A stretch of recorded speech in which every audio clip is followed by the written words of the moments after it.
The potential threat of a war between the United States and the Soviet Union led to pressures to prove dominance in spaceflight capability from 1947 to 1991. This became the space race. Without the original motivations caused by the Cold War to successfully go to space, the US and Russia, who are now among the top space agencies who dominate the space industry, wouldn't have been able to accomplish and pursue such a presence in spaceflight, space exploration, and science.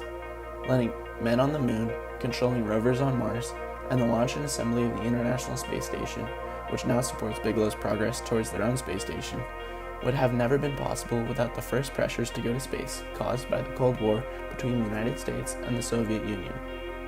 Robert Bigelow launched Bigelow Aerospace in 1999. It is funded in large part by the profit gained through his ownership of the hotel chain Suites of America. Bigelow's motivation to start an aerospace company was sparked by an interest in science he had at a young age. As early as 12, Robert knew that with his interest in science, he wanted to pursue a career in space travel. Bigelow licensed the Expandable module technology in 2000. Bigelow was put in good position because they became the main company that makes expendable modules. For a decade, Bigelow kept investing more and more money into the modules. They added more layers of Kevlar and also made various modules of different sizes. By 2010, he had invested $180 million. NASA signed a contract with Bigelow to have a small Bigelow module be connected to the International Space Station. It was later connected in April of 2016. Bigelow has intentions to use their expandable modules for both research and civilian use. They plan to lease out space and research groups and corporations. Bigelow has a team of gifted architects that are constantly making scale models of what the expendable modules will look like. Bigelow now has future plans to build the first private expandable space station. The idea behind the module is to minimize transport volume in order to increase emission efficiency without compromising the integrity and protective properties that are needed to withstand the dangers of space. In virtually any mission beam goes on, it may potentially offer great assistance in the lack of space on any space station or planet. We really need to stress the efficiency of this innovation.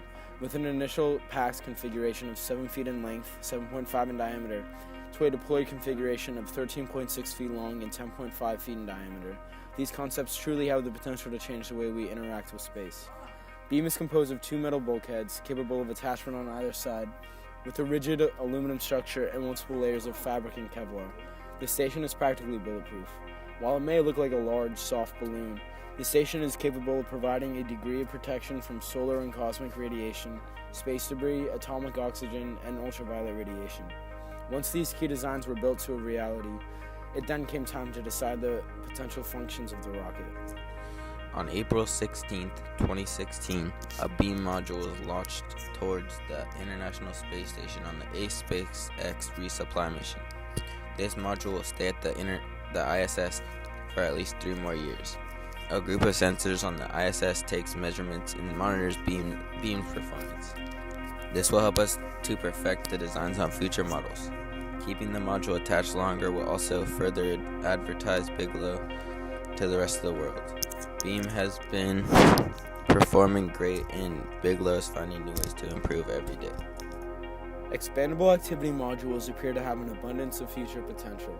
Bigelow stated that by the year 2022, it will have a B-330 model in orbit of the moon, with orbital speeds reaching around 17,000 miles per hour, and with the apparent dangers of space. If this model prevails successful, it will prove that these expandable modules are assisting in the progress of space exploration.